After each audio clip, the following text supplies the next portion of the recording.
ಆ ಒಂದು ಹೆಸರನ್ನ ಕರಿತಾ ಇದ್ರೆ ಅವರ ವೈಬ್ರೇಷನ್ ಆ ಹೆಸರಿಗೆ ಸ್ಟಾರ್ಟ್. ಇವಾಗ ನಾನು ಏನು ಹೇಳ್ತೀನಿ, ಕೆಲವ್ರಿಗೆಲ್ಲ ಡೇಟ್ ಆಫ್ ಬರ್ತ್ ಇರಲ್ಲ.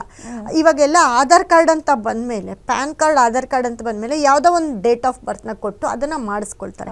ಅದೇ ಒಂದು ಆಧಾರ್ ಕಾರ್ಡಲ್ಲಿ ಬ್ಯಾಂಕ್ ಒಂದು ಇದು ಕೂಡ ಮಾಡಿಸ್ಕೊಳ್ತಾರೆ. ಆ ಡೇಟ್ ಕೂಡ ಅವ್ರಿಗೆ ಟ್ಯೂನ್ ಆಗಿರುತ್ತೆ, ಯಾಕಂದರೆ ಅವ್ರು ಅದನ್ನೇ ಯೂಸ್ ಮಾಡ್ತಿರ್ತಾರೆ. ಹಾಗಾಗಿ ಅದು ಪಾಸಿಟಿವ್ ಆಗ್ತಾ ಹೋಗುತ್ತೆ ಆ ಡೇಟು. ಅವ್ರ ಡೇಟ್ ಆಫ್ ಬರ್ತ್ ಇಲ್ಲ ಅಂದರೂ ನಾವು ಅದನ್ನೇ ನೋಡ್ಬಿಟ್ಟು ಹೇಳಬೇಕಾಗತ್ತೆ. ಹಾಗೆ ಈ ಒಂದು ಹೆಸರು ಕೂಡ, ನಿಮ್ಮ ಹೆಸರು ಯಾವಾಗ ಕರೆಕ್ಟಾಗಿ ನೀವು ಹೆಸರು ಇಟ್ಕೊಳ್ತೀರಾ ಆವಾಗ ನೀವು ಆ ಹೆಸರನ್ನ ಕೂಗಿಸ್ಕೊಳ್ತಾ ಇರಿ. ಮನೇಲಾಗಿರ್ಬೋದು, ಫ್ರೆಂಡ್ಸ್ ಹತ್ರ ಆಗಿರ್ಬೋದು, ನಿಮ್ಮ ಒಂದು ಇನ್ಸ್ಟಾಗ್ರಾಮ್ ಖಾತೆ ಇರ್ಬೋದು, ಫೇಸ್ಬುಕ್ಕಲ್ಲಿ ಆಗಿರ್ಬೋದು, ನಿಮ್ಮ ಹೆಸರನ್ನ ಚೇಂಜ್ ಮಾಡ್ಕೊಂಡಾಗ ಇವಾಗ ಪ್ರತಿಯೊಬ್ಬರು ಇವಾಗ ಫೇಸ್ಬುಕ್ ಅಂತ ನೋಡ್ತಾರೆ, ಒಂದು 1000 ಜನ ನೋಡ್ತಾರೆ. 1000 ಜನನು ನೋಡಿದಾಗ ನಿಮ್ಮ ಹೆಸರು ಎಮ್ ಅಲ್ಲಿ ಸ್ಟಾರ್ಟ್ ಆಗಿರುತ್ತೆ. ಆ ಎಮ್ಮಿಂದ ಓದ್ತಾರೆ. ಹೌದು, ಸಾಕಲ್ವಾ? ನೋಡಿದಾಗ ಅವ್ರ ಹೆಸರು ಓದ್ದಿರ ಹೆಂಗೆ ಅದನ್ನು ಟಚ್ ಮಾಡ್ತಾರೆ? ಚಾನ್ಸ್ ಇಲ್ಲ. ಹೆಸರು ನೋಡಿ ತಾನೇ ಟಚ್ ಮಾಡ್ತಾರೆ. ಹಾಗೆ ಈ ಒಂದು ಇದನ್ನ ಸಣ್ಣದು ಇವಾಗ ಹೇಳಿ ಕರ್ಸ್ಕೊಳ್ಳೋದಕ್ಕೆ ಒಂದು 10 ಜನ ಇರ್ತಾರೆ ಮನೇಲಿ. ಅಕ್ಕಪಕ್ಕ ಇರೋರೆಲ್ಲ ನಮ್ಮ ಹಳೆ ಹೆಸರನ್ನೇ ಕರಿತಿರ್ತಾರೆ. ಮನೇಲಿರೋ ಒಂದು 10 ಜನ ಕರಿಬೋದು ಅಷ್ಟೇ. ಅದನ್ನೇ ನೀವು ಒಂದು ಇನ್ಸ್ಟಾಗ್ರಾಮು ಫೇಸ್ಬುಕ್ ಮಾಡ್ಕೊಂಡಾಗ 1000 ಜನ ನೋಡ್ತಾರಲ್ವಾ ನಮ್ಮ ಹೆಸರನ್ನ. ಹೌದು, ಹೆಸರು ಗೊತ್ತಿರೋರು ಹೆಸರು ಚೇಂಜ್ ಮಾಡ್ಕೊಂಡಿದ್ದಾರೆ ಅಂತ ಹೆಸರನ್ನ ಒಂದ್ಸತಿ ಹೇಳ್ತಾರೆ ಕೂಡ. ಇಷ್ಟು ಸಾಕಲ್ವಾ? ಅವರ ಒಂದು ಹೆಸರು ಬದಲಾವಣೆ ಮಾಡ್ಕೊಂಡಾಗ ವೈಬ್ರೇಷನ್ ಆಗತ್ತೆ ಅಂತ ಹೇಳ್ತಾ ಇದ್ದೀನಿ. ಸೊ ಹೀಗೆ ಹೆಸರನ್ನ ನೀವು ಯಾವಾಗ ಬೇಕಾದ್ರೂ ಚೇಂಜ್ ಮಾಡ್ಕೊಳ್ಬೋದು. ವಯಸ್ಸು ಅಂತ ಏನಿಲ್ಲ. ನಿಮ್ಮ ಒಂದು ಡೇಟ್ ಆಫ್ ಬರ್ತ್ಗೆ ನಿಮ್ಮ ಹೆಸರು ಕೂಡ ನಿಮಗೆ ಸಾಥ್ ಕೊಟ್ಟಿಲ್ಲ ಅಂದರೆ, ನಿಮ್ಮಲ್ಲಿ ಲಕ್ ಇಲ್ಲ ಅಂದರೆ ಅದನ್ನು ಕೂಡ ನೀವು ಚೆಕ್ ಮಾಡಿಸ್ಕೊಂಡು ಫಸ್ಟು ನಿಮ್ಮ ಹೆಸರನ್ನು ಟ್ಯೂನ್ ಮಾಡಿಸ್ಕೊಳ್ಬೋದು. ಹಾಗೆ ನೋಡಿ, 1, 10, 19 ಅವ್ರಿಗೆ ಹೇಳಿದೆ, ಅವ್ರಿಗೆಲ್ಲ ಇವಾಗ ಇದೇ ನಂಬರಲ್ಲಿ ಟ್ಯೂನ್ ಮಾಡಬೇಕು ಅಂತ ಇರುತ್ತೆ. ಈ ಡೇಟ್ ಆಫ್ ಬರ್ತ್ಗೆ ಇದೇ ನಂಬರಲ್ಲಿ ಆವಾಗ 3 ಇರ್ಬೋದು, 3ಕ್ಕೆ ಬರಬೇಕು, 4ಕ್ಕೆ ಬರಬೇಕು, 9ಕ್ಕೆ ಬರಬೇಕು ಅಂತ ಇರುತ್ತೆ. ಈ 1, 10, 19, 28ರವ್ರಿಗೆ ತುಂಬ ರಾಜಯೋಗ ತಂದ್ಕೊಡುತ್ತೆ. ಎಮ್ ಅನ್ನೋ ಅಕ್ಷರ ತುಂಬ, ಈ ಅಕ್ಷರದಲ್ಲಿ ಹೆಸರಿಟ್ಕೊಳ್ಳೋರಿಗೆ ಹೇಳ್ತಾ ಇದ್ದೀನಿ ಈ ಡೇಟಲ್ಲಿ ಯಾರ್ಯಾರಿಗಾಗತ್ತೆ ಅಂತ. ಹಾಗೆ 2, 11, 20, 29 ಈ ಒಂದು ಡೇಟ್ ಆಫ್ ಬರ್ತ್ ಅವ್ರಿಗೆ ಎಮ್ ಅನ್ನೋ ಅಕ್ಷರ ಸಕ್ಸಸ್ ಕೊಡುತ್ತೆ. ತುಂಬ ಲೈಫ್ನ ಸ್ಟ್ರಗಲ್ ತಂದುಕೊಟ್ಬಿಡುತ್ತೆ. ಅಂದರೆ ಒಳಗಿನ ಪ್ರಾಬ್ಲಮ್ ಜಾಸ್ತಿ ಆಗ್ತಾ ಹೋಗುತ್ತೆ. ಹೊರಗಡೆ ನೋಡೋರಿಗೆ ನಾವು ತುಂಬ ಚೆನ್ನಾಗೇ ಇರ್ತೀವಿ, ನಾವು ತುಂಬ ಒಂದು ದೊಡ್ಡ ವ್ಯಕ್ತಿಯಾಗಿದ್ದರೂ ಕೂಡ ನಮ್ಮ ಒಳಗಿನ ಒಂದು ಸಮಸ್ಯೆ ಯಾರಿಗೂ ಹೇಳ್ಕೊಳಕ್ಕಾಗಲ್ಲ. ಆ ಥರ ಒಂದು ಸಮಸ್ಯೆಯಲ್ಲಿ ನಾವು ಬಳಲ್ತಾ ಇರ್ತೀವಿ ಅಂತ ಹೇಳ್ಬೋದು ಈ ಒಂದು ಎಮ್ ಅನ್ನೋ ಅಕ್ಷರಕ್ಕೆ. ಹಾಗೆ ನೋಡಿ, 2ನೇ ತಾರೀಕು ಅವ್ರದ್ದು ಹೇಳಿದೆ, 2, 11, 20 ಅವ್ರಿಗೆ ಸೂಟ್ ಆಗಲ್ಲ. ಇಟ್ಕೊಂಡ್ರೆ 3, 5, 6, 7ರಲ್ಲಿ ಟ್ಯೂನ್ ಮಾಡ್ಕೊಳ್ಬೇಕಾಗತ್ತೆ. ಹಾಗೆ 3, 12, 21, 30 ತುಂಬ ರಾಜಯೋಗ ತಂದುಕೊಡುತ್ತೆ. ಈ ಎಮ್ ಅನ್ನೋ ಅಕ್ಷರ 3ನೇ ತಾರೀಕು ಅವ್ರಿಗೆ 3, 12 ಮತ್ತು 21, 31 ತುಂಬ ಸಕ್ಸಸ್ಸು. ಒಂದು ದೊಡ್ಡ ಸ್ಟಾರ್ ಆಗೋದಿರ್ಬೋದು, ಅಥವಾ ಯಾವುದೋ ಒಂದು ಕಂಪ್ನಿ ನಡೆಸೋರು ಇರ್ಬೋದು, ಏನಾಗಲಿ, ಮನೇಲಿ ಕೂತ್ಕೊಂಡು ಬಡ್ಡಿ ವ್ಯವಹಾರ ಮಾಡಿದ್ರು ದುಡ್ಡು ನೋಡ್ತಿರ್ತಾರೆ ಇವರು. ಈ 3ನೇ ತಾರೀಕಲ್ಲಿ ಹುಟ್ಟಿರೋರು ಆ ಒಂದು ಎಮ್ ಅನ್ನೋ ಅಕ್ಷರದಲ್ಲಿ ಹೆಸರಿಟ್ಕೊಂಡಾಗ ತುಂಬ ರಾಜಯೋಗ ಬರುತ್ತೆ. ಅದನ್ನು ಟ್ಯೂನ್ ಮಾಡ್ಕೊಳ್ಬೇಕಾಗುತ್ತೆ.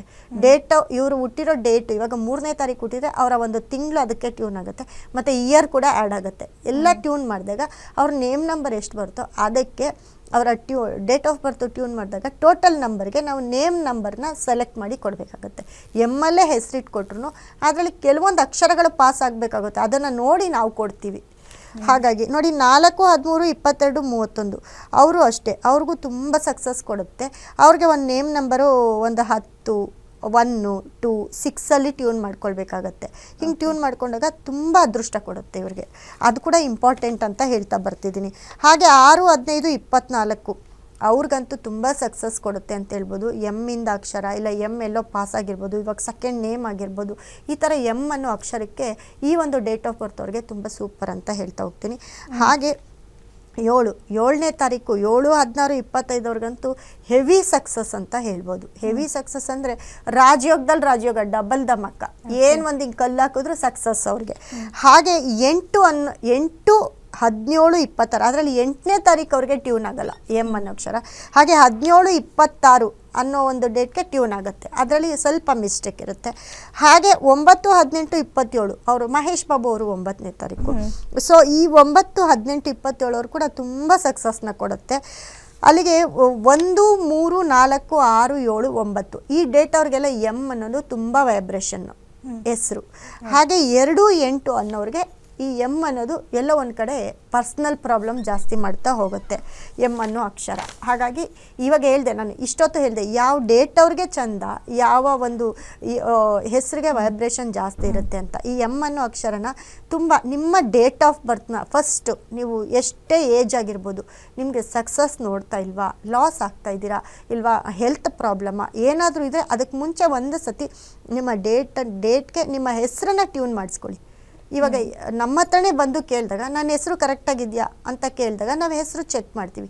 ನಾವು ಚೆಕ್ ಮಾಡಿ ನಿಮಗೆ ಬೇರೆ ಹೆಸರನ್ನು ಕೂಡ ನಿಮಗೆ ಇಟ್ಕೊಡ್ತೀವಿ. ಅಲ್ಲಿಂದ ನಿಮ್ಮ ಒಂದು ಲೈಫ್ ಚೇಂಜಸ್ನ ನೀವು ನೋಡ್ತಾ ಹೋಗ್ತೀವಿ. ಓಕೆ ಮೇಡಮ್, ಹೆಸರು ಕೂಡ ಎಷ್ಟು ಇಂಪಾರ್ಟೆಂಟ್ ಆಗುತ್ತೆ, ಅಕ್ಷರ ಕೂಡ ಎಷ್ಟು ಇಂಪಾರ್ಟೆಂಟ್ ಆಗುತ್ತೆ ಅನ್ನೋದ್ರ ಬಗ್ಗೆ ಸಾಕಷ್ಟು ಮಾಹಿತಿಯನ್ನು ಕೊಟ್ರಿ. ಧನ್ಯವಾದ ಮೇಡಮ್. ನೋಡಿ, ಇಷ್ಟೊತ್ತು ಈ ಒಂದು ನನ್ನ ಕಾರ್ಯಕ್ರಮದಲ್ಲಿ ಎಮ್ ಮತ್ತು ಡಬ್ಲ್ಯೂ ಅನ್ನೋ ಅಕ್ಷರದ ಬಗ್ಗೆ ಹೇಳ್ತಾ ಹೋದೆ. ಅದ ಒಂದು 2 ಲೆಟರ್ಗೆ ಎಷ್ಟು ಪವರ್ ಇದೆ ಅಂತ, ಯಾರ್ಯಾರ ಮನೇಲಿ ಎಮ್ ಇರುತ್ತೆ ಡಬ್ಲ್ಯೂ ಇರುತ್ತೆ ಅನ್ನೋದನ್ನ ಇವಾಗ ಚೆಕ್ ಮಾಡ್ಕೊಳ್ಳಿ ಅಂತ ಹೇಳ್ತೀನಿ.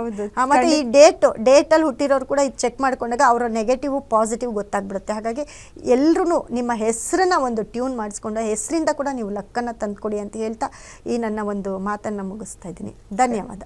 ನೀವು ಕೂಡ ನಿಮ್ಮ ಸಮಸ್ಯೆಗಳಿಗೆ ನಮ್ಮ ಸ್ಕ್ರೀನ್ ಮೇಲೆ ಕಾಣ್ತಿರೋ ನಂಬರ್ಗೆ ಕರೆ ಮಾಡಿ ಅವ್ರ ಹತ್ರ ಪರಿಹಾರವನ್ನು ಪಡ್ಕೋಬೋದು. ಹಾಗೆ ಕೂಡ ಇವತ್ತಿನ ಕಾರ್ಯಕ್ರಮದಲ್ಲಿ ಮಾತಾಡೋ ರೀತಿಯಲ್ಲಿ ನಿಮ್ಮ ಹೆಸರಲ್ಲಿ ಕೂಡ ಈ ಅಕ್ಷರಗಳು ಪಾಸ್ ಆಗಿದ್ರೆ ಅಥವಾ ಪಾಸ್ ಆಗಿಲ್ಲ ಅಂದರೆ ನಿಮ್ಮ ಹೆಸರಿಂದ ಕೂಡ ನೀವು ಸಮಸ್ಯೆಯನ್ನು ಎದುರಿಸ್ತಾ ಇದ್ರೆ ಇವ್ರ ಹತ್ರ ನಿಮ್ಮ ಹೆಸರನ್ನು ಕೂಡ ನೀವು ಬದಲಾಯಿಸ್ಕೋಬೋದು. ಇದಾಗಿತ್ತು ಇವತ್ತಿನ ಶುಭಮಸ್ತು ವಿಶೇಷ ನೇರ ಪ್ರಸಾರ ಕಾರ್ಯಕ್ರಮ. ನೋಡ್ತಾ ಇರಿ ಗ್ಯಾರಂಟಿ ನ್ಯೂಸ್, ಸುದ್ದಿ ಖಚಿತ, ನ್ಯಾಯ ನಿಶ್ಚಿತ.